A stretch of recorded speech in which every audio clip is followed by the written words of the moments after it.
Bueno. Se trata de no perder esa costumbre de viajar por el bazar de las utopías y de, como los niños, subirse a todas las norias y a todas las provocaciones. Y aquí me he encontrado con un niño travieso ya grande que se llama Jordi Melich, ¿no? Un apasionado de la comunicación. Buenas tardes o buenas noches o buenos días allí donde nos escuchen. Buenas. Buenas. ¿Dónde empezó a nacer esa pasión por la comunicación, Jordi?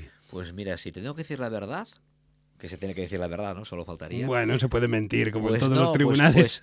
Pues mira, te diré una anécdota que creo que muy pocas veces la he contado. Es que yo empecé a vivir la profesión de periodista con mi hermano, Joan, mi hermano, que es más mayor que yo, que no tiene nada que ver con el periodismo, y él, cada domingo, cuando yo tenía 12, 13, 14 años, por la noche los domingos hacíamos un programa deportivo. Ay, qué fácil, ¿eh? Sí. Y él me hacía... ¿Pero en réplica tipo Carrusel Deportivo Sí, o Super García a la hora cero? Las dos. O sea, teníamos los resultados del fin de semana, porque antes los partidos se jugaban todos a las 5, no como ahora que acaban... hacía aquello de gol en pues Orgaula. Yo repasaba los marcadores y lo grabábamos en una cinta, y él me hacía de personajes. Hacía el presidente del Cádiz, el presidente del Barcelona, el jugador tal, y yo hacía entrevistas con él. O sea, y ahí empezó. Eso ya nacía de ti, ¿no? Nacía que te gustaba. Sí. Fundamentalmente a través de la radio, ¿no? Sí. De la magia de la radio. Yo creo que la radio tiene, tú lo has dicho, una magia, una inmediatez. Sí. Y cuando acabas un programa, evidentemente tienes que pensar en el siguiente, ¿no? Pero ya se acaba. Sí, sobre todo la gran escuela de esa época de radio donde empezamos a crecer, que tenía esas voces que prácticamente te proporcionaban paisaje, ¿no? Te proporcionaban en la radio deportiva. Bueno, yo recuerdo a grandes como José Félix Pons, Miguel Ángel Valdivieso, ¿no? Valdivieso, Radio Península, Radio 5. La Península Radio siempre 5. Los Fernández abajo, ¿no? Las narraciones de Radio Península, Radio 5 siempre acababan recordando los ciegos. Contraste de pareceres. Sí. Los lunes a las 9 de la noche con un jugador del Barça y un jugador del Español. En directo en el estudio. Algo inviable ahora. Sí, algo inviable, sí. Sí, había mucha cercanía porque era la época. Yo no hice nunca periodismo deportivo, pero sí, como estaba con Puyal, íbamos mucho allí. En la época que él hacía García. Lo íbamos a buscar porque estábamos en vuestra pregunta y él estaba haciendo, también simultaneaba con Super García la hora cero, Doctor Puyal. Me llamaba, ¿te acuerdas, Doctor Puyal? Sí. Dígame, Doctor Puyal. Hace mal que lo recuerdes porque esto quiere decir que cada vez tenemos más años, pero no, pero es bonito cumplir años, hombre, no pasa nada. Sigue siendo travieso, como decías antes, ¿no? Que esto es muy importante. No dejar de ser travieso nunca. Sí, y en esa... Bueno, tú ya, cuando empezaste con la cuestión de la comunicación, estuviste en Bellaterra, como yo, que hicimos ahí la carrera. ¿Qué profesores tenías, no? Igual hemos compartido profesores. Pues... ¿Moragas? No, yo tuve así de profesores conocidos. ¿Sergi Schaff? Tampoco. ¿Ana Balletbo? No damos ni uno. Yo tuve ¿Llorens Gómez? Tampoco. No, Manolo Gerpe. A Pancho, José María Gibert. ¿Espinet? Tampoco. Yo tuve, es que ya ni me acuerdo. Los que fueron, lo que él fue conseller. Iván Tubau, sí, ese sí lo tuve yo también. En paz descanse. Iván Tubau, de Historia del Periodismo. Pere Oriol Costa. Pere Oriol Costa, sí, señor. Sí, lo que sucede es que al final yo creo que la carrera de periodismo tienes que ir, evidentemente, pero te la haces tú la carrera. Sí, claro, evidentemente, claro. No está mal, sobre todo por parte, digamos, del gremio periodístico, tenemos que reivindicar porque de algún modo también hay mucho paracaidista que ha caído aquí. Entonces, yo no lo digo por el lado gremial, pero de alguna forma también que pasen una penitencia, correcto. Una pequeña penitencia, porque si no, como en todas las profesiones, te encuentras cosas de base, ¿no? O sea, como no contrastar, como ahora mismo basarse exclusivamente en Wikipedias, en miles de historias, cosa que en el ABC periodístico no existía. ¿Y qué te llamó la atención de cuando te metiste ahí en Bellaterra, que era un mundo, claro, aquello de Bellaterra era un mundo, prácticamente estabas aislado de la noche y la tierra, porque, claro, desgajado de Barcelona ciudad, porque tú eras un chaval de Cornellá, ¿no? Yo soy de Cornellá. Siempre lo he sido y siempre lo seré, aunque ahora vivo en Barcelona. Eso no hay que renunciar a ello nunca. Y toda la gente se piensa que soy de Hospitalet. Y no, yo soy de Cornellá. Se puede tener doble nacionalidad. Exacto.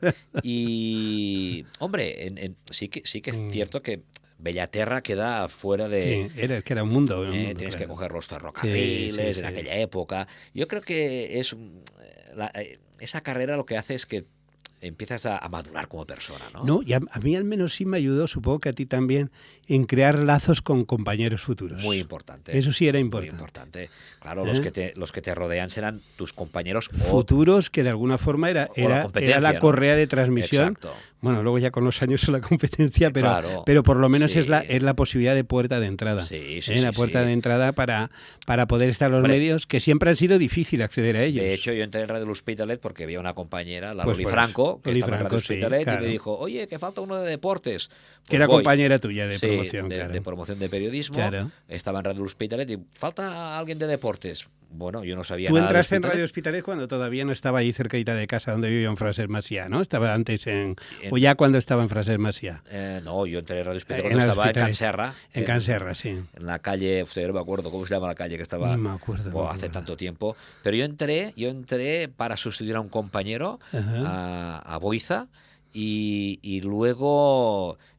es decir, no seguí fines de semana, una semana, aquellos contratos que se hacían antes, hasta que cogí las riendas de los deportes, creo que fue en el 90 y algo, después de los Juegos Olímpicos, pues ya empecé a dirigir los deportes. Pero antes, yo creo que entré en el 87 o 88. Fue una aventura apasionante y desde luego un crimen haber cerrado ese medio de comunicación, auténtico crimen.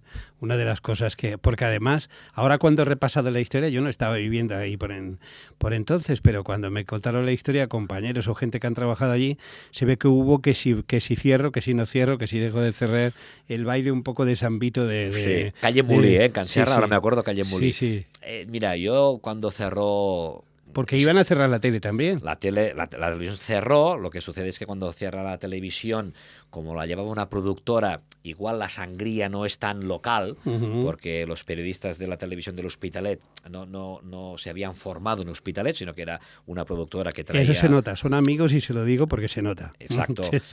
Para mal. Y la radio, claro, la gente que estábamos allí era, bueno, pues te la hacías como tuya, ¿no? La radio, y sí que provoca como si te arrancaran un hijo, ¿no? Además, aparte de los deportes que hacía, el famoso Cruz, ¿no? El Chinchetas, ¿no? Sabrás con Chinchetas. Que es un clásico, ¿no? De la Cruz era la noche. Era el estandarte de Radio L'Hospitalet, porque donde ibas... tú trabajas en Radio L'Hospitalet, sabrás con Chinchetas, ¿no? Todo el mundo conocía a José Miguel Cruz. Bueno, las mañanas que hubo de Arribas Castro, también, Pollo en su época última. Arribas Castro, bueno, allí pasó mucha gente. Genial. Manolo Garrido, pasó mucha gente, y la verdad es que cuando... Es decir, yo nunca voy a discutir cuando el ayuntamiento decidió cerrar, porque al final tú eres un trabajador.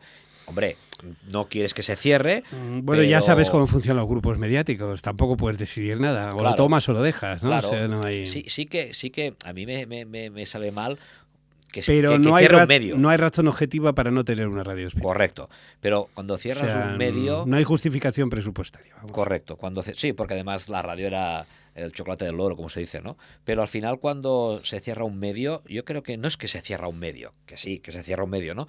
Pero cuando se cierra un medio como Radio L'Hospitalet de proximidad, como otros que han cerrado, lo que cierras es la voz de la gente, ¿no? Cierras una emoción, contacto emocional, de cercanía, de proximidad, de compañía también. Claro, porque la radio de proximidad, la radio municipal, es como un servicio más, como un bombero, un guardia urbano, y el servicio es que la gente pueda explicar sus cosas. No que haya un programa y que haya unos presentadores. No, esto es lo de menos, que tiene que haberlos, porque si no, no habría orden, ¿no? Claro pero se corta la voz de esa gente que se hace suyo. Claro, y cosas y pequeñas coquetos, como era, creo yo, el flamenco, no sé, pequeñas cosas que había, que era toda esa cultura que no tiene espacio en otros lugares, pues en esto ahí tiene, ¿no? Que se sienten, pues, queridos, importantes. Yo recuerdo siempre que los actos que se hacían en Hospitalet no empezaban hasta que no llegaba la unidad móvil de Radio L'Hospitalet. Claro, ya han llegado, ya podemos empezar, ¿no? Luego teníais mucho contacto directo con la gente. Bueno, eso se pierde. Teníais en los deportes, según me contaban, ibais a donde se podía ir, ¿no? A todos los sitios. A donde se podía ir, y entonces gente que jamás había tenido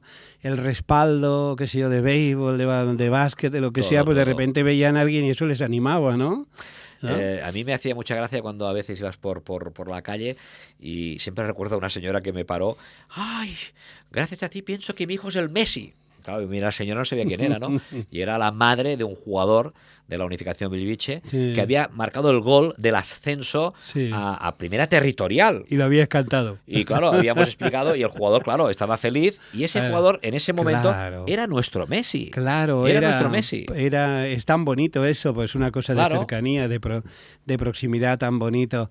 Cuando entraste allí en deportes, ¿qué tuviste claro? Porque hiciste como una renovación, ¿no? Formaste un equipo de... La verdad es que cuando llegué allí, en Radio L'Hospitalet había unos profesionales buenísimos. Estaba David Puig, bueno, un crack. Enrique Gil, que es una biblioteca con patas. Estaba Joan Barau, una de las personas narrando partidos sensacional. Había mucha gente buena. Y yo cuando me dieron la oportunidad de dirigir los deportes, sí que, claro, toda esta gente fue desapareciendo por aquellos contratos que se hacían en aquella época y tuve que montar un equipo nuevo, con gente nueva. Un puntal fue sin duda Óscar Milla, que sigue trabajando en Hospitalet, y bueno, luego colaboradores que realmente pues se creyeron en nuestro proyecto, que era pues la proximidad. Toda la gente de Hospitalet que hacía deporte tenía que salir por la radio, ya fuera el Hospi de fútbol, que era nuestro Barça. Un programa diario, ¿no? Un programa diario de 9 a 10 de la noche. Caramba. O de 10 a 11, de 10 a 11. Y el domingo, un programa de 2 horas, porque los domingos por la noche en aquella época, sin redes, sin internet... Que era tiempo añadido, ¿no? Sí. No teníamos... La gente no sabía los resultados. Y luego, la gran introducción que hicimos es que hacíamos transmisiones de los de fútbol, que esto ya se hacían, pero también en ese momento pues dábamos todo lo que pasaba en deporte en ese momento del Hospi. No solo era el Hospi, sino todos los equipos que jugaban. Claro, porque eso también permitía resonancia para que otros medios más generalistas se fijaran en Hospitalet, ¿no? Sí. El Sport, el Mundo Deportivo, el Marca, cualquier tuviera un rinconcito para Hospitalet, ¿no? Todos los que trabajábamos en Radio Hospitalet éramos corresponsales de los medios grandes. Claro. Y luego también hicimos transmisiones del baloncesto y del fútbol sala y de los partidos más importantes de rugby, cuando intentaban subir a la División de Honor, el fútbol americano, que era un deporte pues que ganaba ligas nacionales. Bueno, pues estos deportes que igual no tenían tanta presencia en los medios generales, pues nos dedicábamos a hacer las transmisiones cuando habían momentos puntuales de éxito o de posible éxito, porque a veces también perdían las finales. Oye, no siempre ganaban. En el momento en que te dijeron que eso se cerraba, supongo que lo debiste pasar muy mal, ¿no? Yo, mira, lo pasé mal por el trato que recibí como persona, fíjate lo que te digo. No se portaron bien a nivel personal. Yo creo que no. Que fue ordeno y mando, ¿no? O sea, cerró el medio, yo lo entendí, es decir, lo entendí en el sentido, bueno, pues el ayuntamiento toma esta decisión, es lo que pero decíamos no las antes. Formas contigo, en general con la gente, claro. Yo me refiero después ya cuando se refundó el medio, yo creo que la gente que dirigía el medio de comunicación, creo que no fue correcta con las personas que habíamos hecho deportes en ese medio. Porque la refundación del medio provocó una pequeña frustración porque no teníamos suficiente espacio para comunicar todo lo que pasaba en el deporte del Hospitalet. Porque la ventana se había hecho más pequeña. Pildoritas, ¿no? Claro. Y esto no se nos entendió. No se entendió que estábamos frustrados.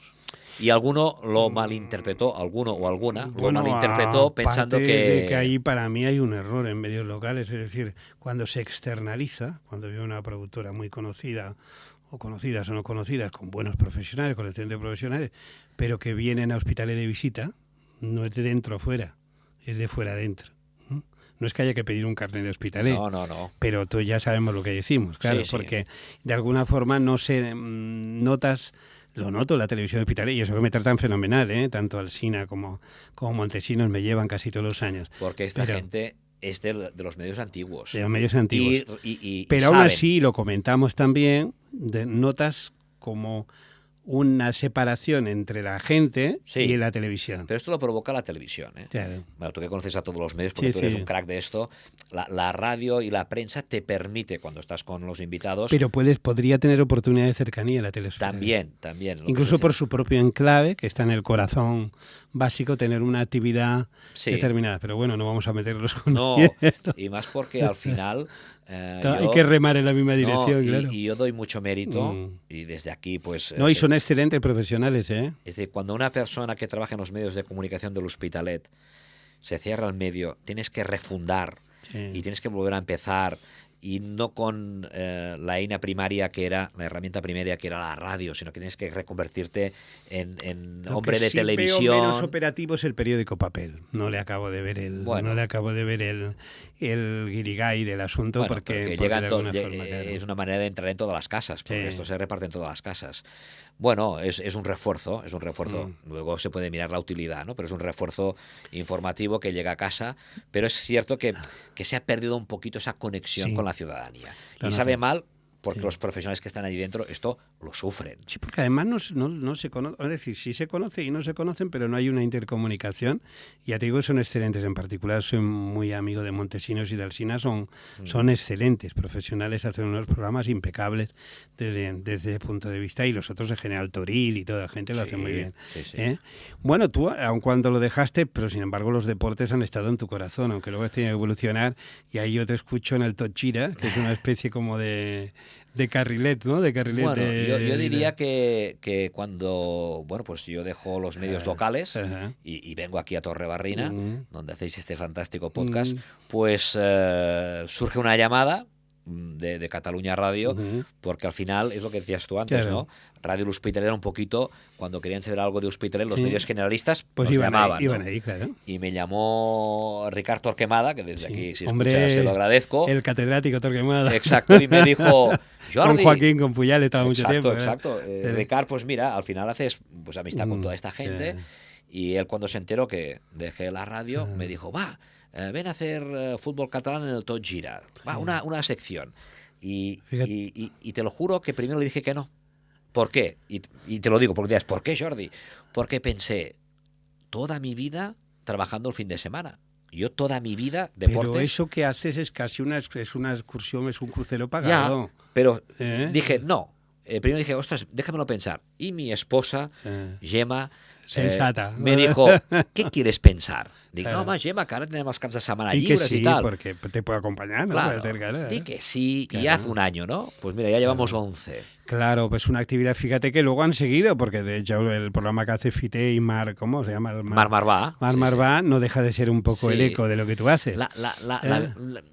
Esto de la verdad me parece Iniesta. ¿Sabes qué pasa? Que yo lo que encontraba a faltar es lo que hacía en Radio Hospitalet, hablar con la gente, dar voz a la gente, ¿no?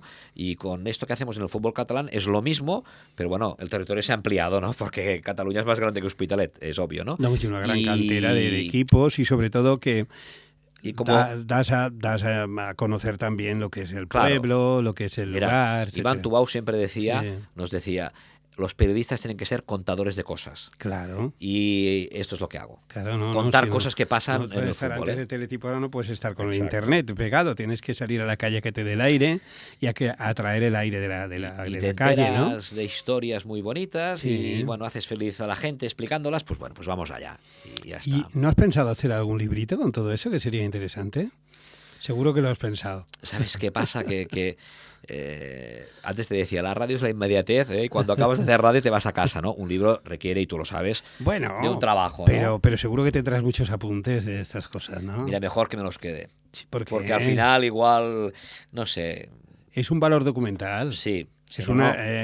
Ten en cuenta, ya no te digo desde el punto de vista sin tener voluntad literaria, pero sí hace falta en el fútbol, ahora cuando que estoy preparando precisamente un proyecto sobre el fútbol, que ya había hecho yo una comedia musical con el Melqui, con el canadiense, sobre el tema, te encuentras que no hay referencias... no demasiadas referencias. Ahora los chavales de Panenka, que son muy buenos, ¿no? Buenos, muy bonito. Muy buena gente. Revista. Pero no hay hay muy poquita cosa. Yo creo que en este sentido el fútbol... Ahora empieza a haber historias del Bilbao, de equipos, pero etcétera. El fútbol profesional, Barça, Español, aunque esté segunda, Girona, Madrid. Este fútbol, yo creo que la gente que hace deportes se piensa que hacer deportes es hablar de esta gente, ¿no? Sí. Barça, Madrid, Español, Girona, hay muchas más cosas. No, incluso la lectura, fíjate, yo creo que ahí es la novedad de Panenka y de alguna otra publicación también, ¿cómo se llama? Una que hay en el País Vasco que es muy buena, ahora Codro, ¿puede ser Codro? Sí. Que también es muy buena. Explica historias del fútbol. Sí, de fútbol. Son laterales, están tocando esa historia, pero alrededor del fútbol hay muchas cosas, renovación del lenguaje, etcétera. Yo sí recuerdo, fíjate que tuve oportunidad de conocer el que escribía en el País, Vicente Verdú, que hizo un libro muy bonito sobre el lenguaje deportivo.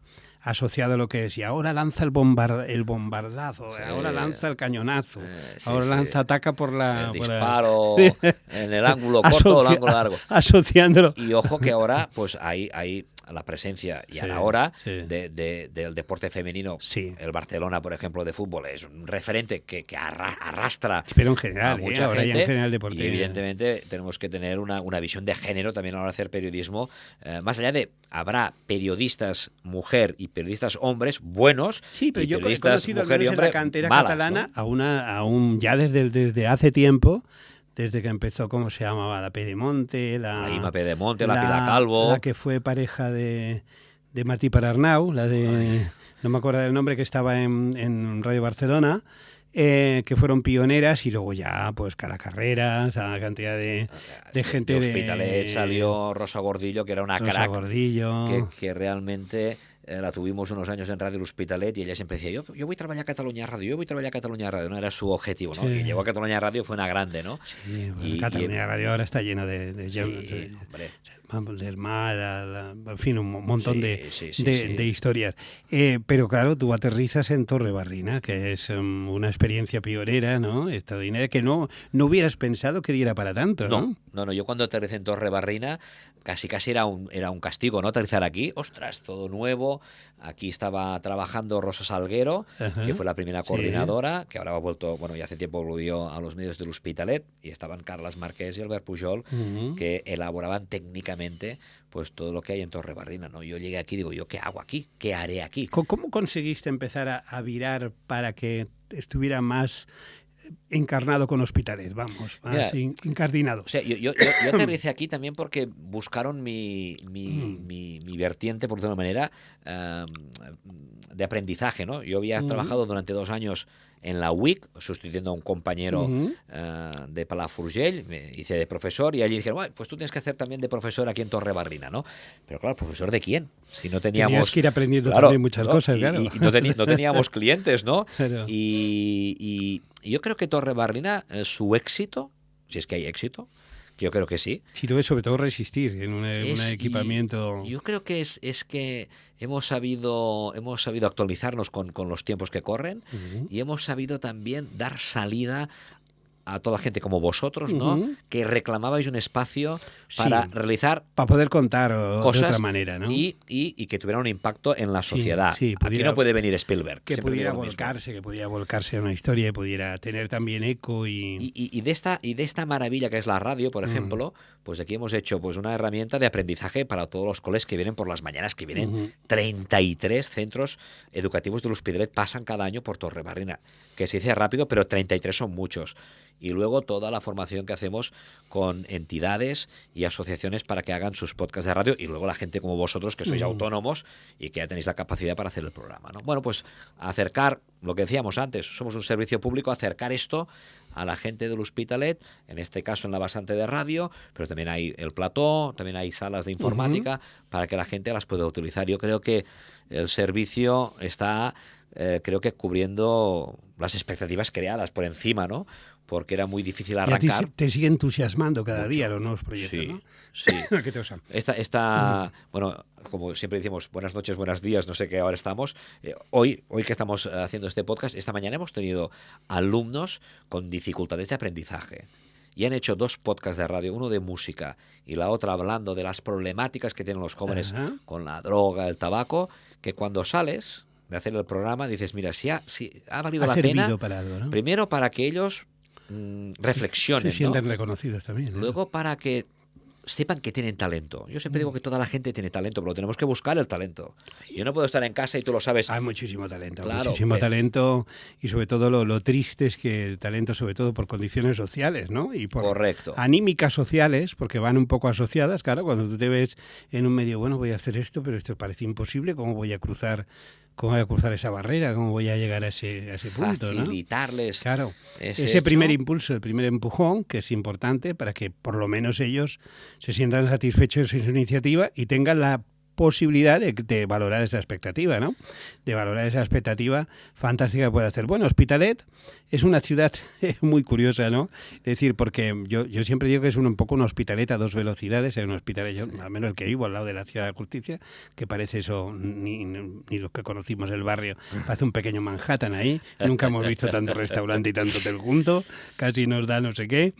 Y hay un Hospitalet como el de Collblanc Torrassa, muy complejo. ¿Hacia dónde crees que puede evolucionar Hospitalet? Porque es verdad que Collblanc Torrassa no se le está dando una salida, la Florida tampoco se le está dando una salida determinada, y esto no deja de ser un caldo de cultivo. Yo creo que has hecho una definición perfecta de lo que es Hospitalet, ¿no? Hospitalet... encontrar esa unidad en el hospital es difícil. Que está muy disociada, los dos mundos. Pero yo creo que también ya estaba disociada antes. Sí, lo estaba, pero no tanto. Pero no con una perspectiva, porque claro, cuando tú cruzabas el puente de la Torrassa, que era como cruzar una frontera, correcto. Yo recuerdo de niño, mis tíos vinieron de América y se instalaron en la Florida, montando sus tiendas. Ni la Florida tenía ese sabor marginal, porque tenía un valor hacia el futuro. ¿Sabes? Cuando una cosa es hacia el futuro, no importa que esté la calle sin asfaltar. Correcto. Sino que es hacia el futuro. Porque siempre vas a mejor. Pero aquí es un poco efecto Banlieue. Yo le veo el peligro de un poco efecto Banlieue. Es decir, es un círculo. Aquí lo que Desde pasa... el momento que tú cruzas. Yo, si quiero ir a casa, digo, bueno, voy en vez de coger el metro o el taxi, me voy andando por Rafael Campalans. Estoy cruzando todo un mundo. Sí. Es un mundo en el que el peligro que yo veo clarísimamente es que en un segundo o tercer escalón, como la gente no se ve reconocida, ya deriva en cuestiones, ya te encuentras ahí cosas, más que de carácter peligroso, de carácter de abandono, de autoabandono, ¿no? Es que aquí cuando vienen los centros educativos, que siempre lo decimos, y cuando dicen, no, desde las altas esferas, no, es que los profesores adoctrinan, y pienso... adoctrinar, ¿qué pueden hacer los pobres cuando tienen una bastante clase tienen con estar de pie de 30 personas que son de 30 nacionalidades distintas? Eso, en teoría, no tendría que ser un problema si lo trabajáramos bien. Pero es que vamos siempre a la inmediatez. Es que el problema es que, claro, es que parece que Hospitalet en general, Barcelona, hay un trazado cuando convives con gente de Turopar y compañía, hay como una línea de diagonal. Yo hice un documental por la Ruta de los Vientos de televisión, que lo expliqué casi ya en el Grupo Godó, yo creo que no me invitan ya nunca más.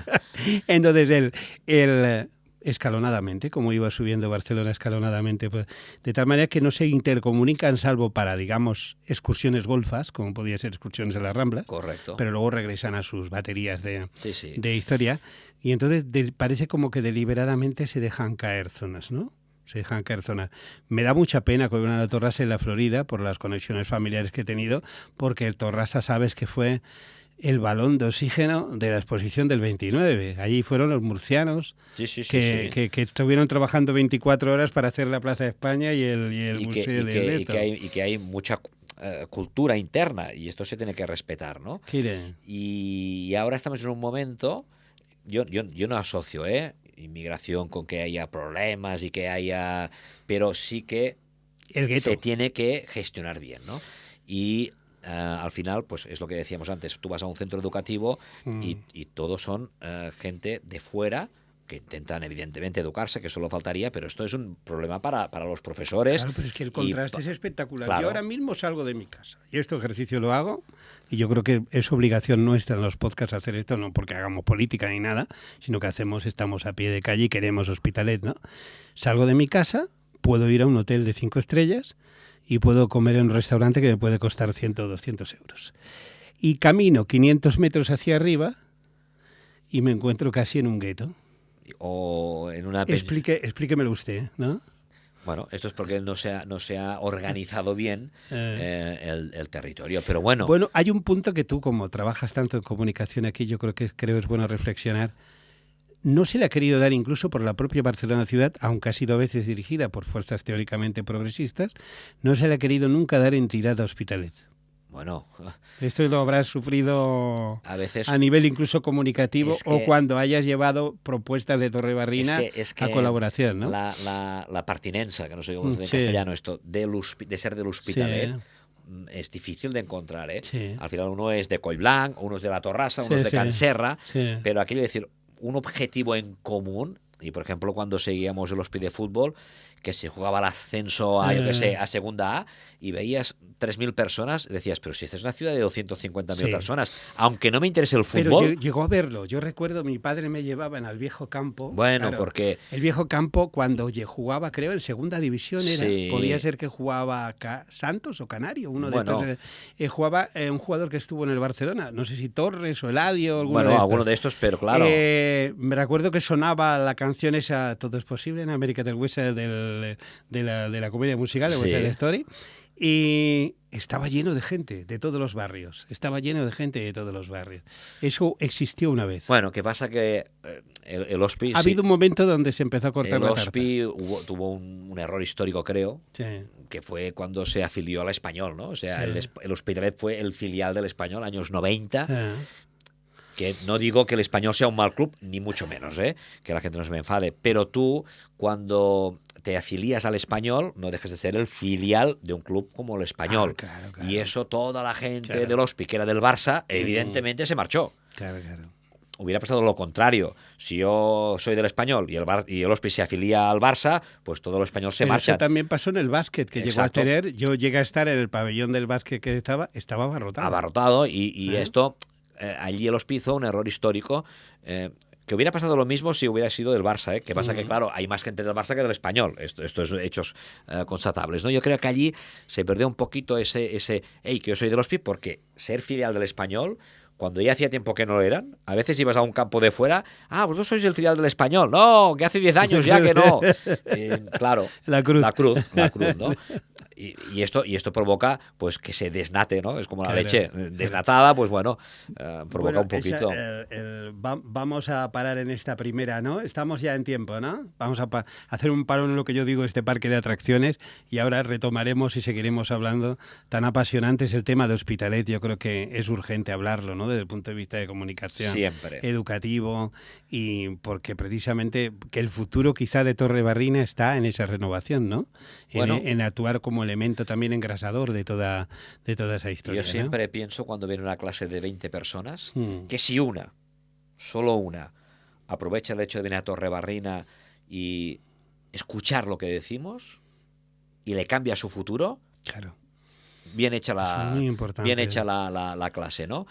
Por eso siempre hacemos una cosa cuando empezamos una clase en Torrebarrina: respetar esta hora y media de trabajo, porque igual un compañero vuestro se beneficia a la larga. Todos es imposible, pero uno seguro. Con que a uno le estimule, yo creo que ya hacéis la labor importante de salirlo, porque es que el entorno, no es que sea, ya te digo, el entorno no es que sea conflictivo ni agobiante, pero el entorno es depresivo.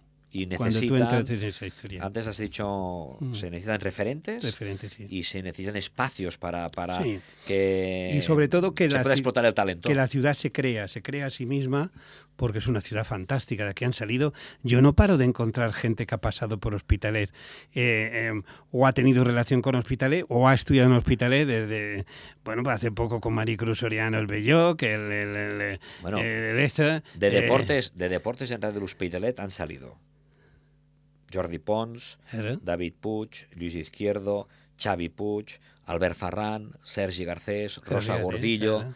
Me dejaré gente. Y luego Alex Salmón, esta es gente ya que cuando yo aterricé pues se fueron de Radio L'Hospitalet, Loli Franco, es decir, tanta gente, y que han pasado por Radio L'Hospitalet sin ser de L'Hospitalet y que han progresado. Rivas Castro, Toni Guerrero, yo trabajé con Toni Guerrero también. Muchísima gente. Quim Domènech, porque es que me voy a dejar gente, ¿no? Joan Batllori, gente que ha pasado por L'Hospitalet, que se han hecho personas en L'Hospitalet. Y que Manolo Campo, Vidal, mucha gente, ¿no? Por lo tanto, talento hay. Claro que lo hay. Tenemos que hacer eso, yo digo, Hospitalet forever. Siempre. No, a mí el trato, antes comentábamos, uno vive momentos álgidos y momentos no tan álgidos, ¿no? Bueno, es la vida. Exacto, pero L'Hospitalet, yo no vivo aquí, nunca he vivido, la verdad. Pero casi haces horas de vida en seguramente se cuentan todas mis horas en este mundo, llevo muchas en L'Hospitalet y evidentemente es una ciudad que me quiero desde el norte al sur, oeste, con su gente. Es una ciudad apasionante y una ciudad, me decía, cuando existía la policía, donde primero trabajo de periodismo, me tocó entrevistar al comisario que había al lado de Correos, que había una comisaría. Correcto. Y me decía, que era además amigo de mi tío, y decía, mira Carlos, desde Hospitalet es verdad que viven delincuentes, pero tenemos un índice de delincuencia bajo, siempre lo tuvo históricamente bajo. Pero viven delincuentes curiosos. ¿Sabes? Y algunos con corbata. Y algunos con corbata. Sí, comisionistas también. Que los hay estos de las comisiones. Los hay muchas, sí, sobre todo los más peligrosos. Los más peligrosos de corbata no vamos a nombrar a nadie, no vaya a ser que no acabemos. Bueno, vamos a hacer un parón en este parque de atracciones y ahora retomaremos la segunda parte. Gracias, Jordi. A ti.